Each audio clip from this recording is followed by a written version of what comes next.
Before you decide what you think of me, stay until the end. This story isn't what it seems at first glance. If you value real-life stories about family, sacrifice, and hard truths, subscribe now and write in the comments which city you're listening from. You might hear your own story in mine. I'm telling this now because for years I stayed quiet.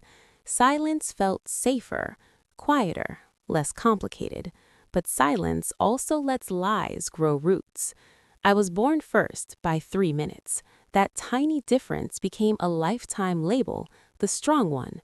My sister and I were twins, identical in appearance, but treated very differently. She was the fragile one, the emotional one, the one who needed protecting. I was the one who could handle things. Growing up, I believed that role was a compliment. When something broke, I fixed it. When someone cried, I stayed calm. When our parents argued, I became invisible. Strength, I learned, meant not needing anything, and because I didn't ask, they assumed I didn't deserve. The day everything changed started like any other. A phone call. My mother's voice tight, rushed, telling me to come home immediately. No explanation, just urgency. When I arrived, my father was pacing the living room, my sister sitting on the couch, pale and shaking. She wouldn't look at me. That's when I knew something was wrong. They told me she had been involved in a robbery, a jewelry store. Cameras, witnesses, the words blurred together, heavy and unreal.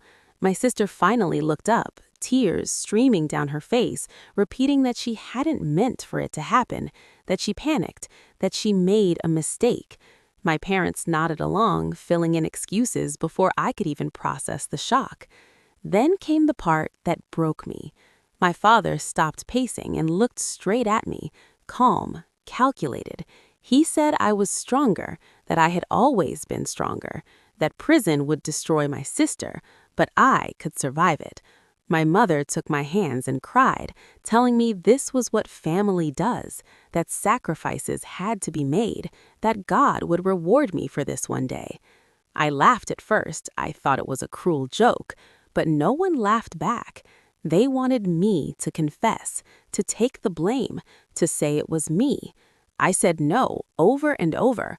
My chest felt tight, my head spinning. But they didn't yell, they didn't threaten. They did something worse. They reminded me of every time they praised my strength, every time they leaned on me, every time they said I was dependable. They told me that if I refused, I would be the one destroying the family. That night, I didn't sleep. I stared at the ceiling, realizing for the first time that love, when mixed with control, can become something dangerous. And by morning, I understood something that would change me forever. They were willing to sacrifice me. I wish I could say I made my decision with courage, that I stood tall and chose honor. The truth is much quieter. I was worn down. Guilt doesn't always arrive as pain. Sometimes it arrives as exhaustion. The pressure didn't stop after that night. It became constant, subtle, persistent. My mother called every morning, her voice soft, reminding me how fragile my sister was. My father spoke about consequences, about how one mistake could ruin a life. Not my life, hers.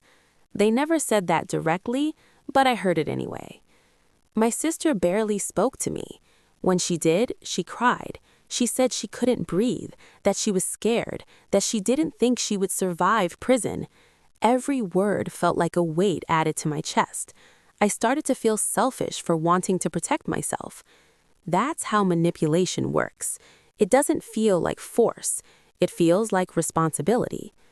I began to doubt my own memories. Hadn't I always handled the hard things? Hadn't I always been the one who stepped up? Maybe this was just another version of that.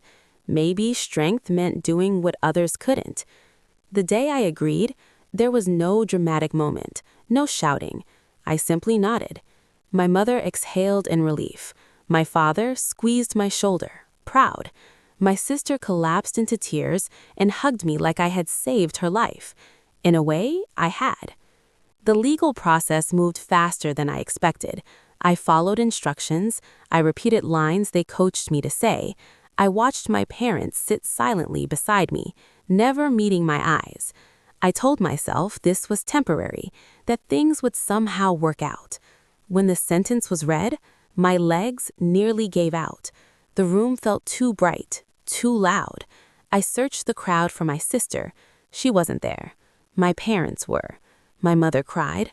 My father nodded once, as if confirming a deal had been completed. Prison is not what movies make it look like, but it is exactly what you imagine when you lose control over your life. Time stretches. Identity erodes. You become a number, a routine, a shadow of who you were. I kept my head down. I followed rules. I survived. What hurt the most wasn't the walls or the loneliness. It was the silence from home. Letters came less often. Calls were shorter. Conversations stayed shallow. No one talked about appeals or lawyers. No one said thank you. Slowly, I realized they weren't waiting for me to come back. They were moving on.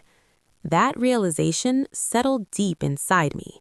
I had given up my freedom to protect my family, and in return, I was being forgotten. That's when something shifted. Strength, I learned, isn't endless. It doesn't mean accepting pain without question.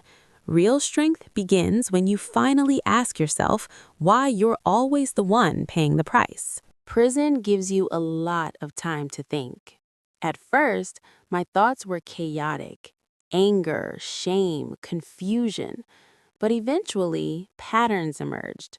I replayed my childhood, moment by moment, with new eyes. Every time my sister got in trouble and I smoothed it over.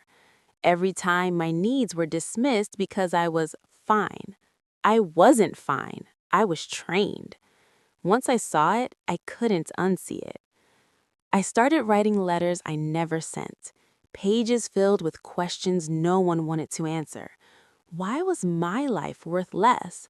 Why was my pain acceptable? Why did love always come with conditions? Other women noticed my quiet withdrawal. Some shared their own stories, different details, same theme, being the responsible one, the reliable one, the one expected to bend without breaking. Listening to them, I realized this wasn't just my story. It was a pattern passed down, normalized, never questioned. That realization gave me clarity, and clarity gave me resolve. When I was released, no one threw a party. My parents hugged me, awkward and distant. My sister smiled too brightly, as if pretending nothing had happened. She had built a life in my absence. New job, new friends, new confidence. I didn't fit into that picture. I noticed how conversations stopped when I entered the room, how my past was treated like an inconvenience, something best ignored. They wanted the version of me who stayed quiet, who absorbed discomfort without protest. But I was no longer that person. I asked questions, calm ones, direct ones. Why didn't they visit more? Why didn't they fight for me the way they fought for her? Their answers were vague, defensive. They told me I was dwelling on the past, that I should be grateful it was over. That's when I understood the final truth. They didn't regret what they did. They regretted that I remembered. Walking away wasn't dramatic. No shouting, no speeches. I simply stopped explaining myself. I stopped proving my strength. I chose distance over devotion. It wasn't easy. Some nights, guilt returned, whispering that I was abandoning my family. But then I remembered the cell door closing behind me, the empty visiting room, the silence. Healing doesn't mean forgetting. It means choosing yourself even when others never did. Today, I share this story not for sympathy, but for clarity. If you've ever been told you're strong enough to suffer in silence, know this. Strength does not mean sacrifice without consent. And love that demands your destruction is not love at all. Rebuilding a life after prison is harder than people admit. not because of the rules, but because of the labels.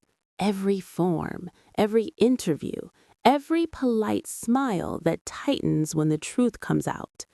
I learned quickly who saw me as a mistake and who saw me as a human being. I chose the second group carefully. I found work that didn't ask too many questions. I rented a small apartment.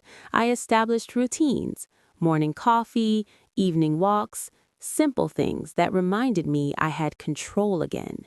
Stability became my quiet rebellion. Therapy helped, though I resisted it at first. Saying things out loud made them real, but it also made them lighter. I learned that boundaries are not punishments, they are protections. I learned that being strong does not require suffering to be valid. My family reached out occasionally, holidays, birthdays, polite messages. I kept my responses brief, respectful, distant. Some people call that cold. I called it necessary. My sister once asked if we could go back to how things were. I told her the truth. I didn't want to go back. I wanted to move forward. She didn't understand. Maybe she never will. And that's okay. The hardest part wasn't forgiving them. It was forgiving myself, for agreeing, for staying silent, for believing that love had to hurt to be real. That took time. But with time came peace. I began sharing my story in small ways, support groups, conversations with strangers who recognized the look in my eyes. Every time I spoke, the shame loosened its grip.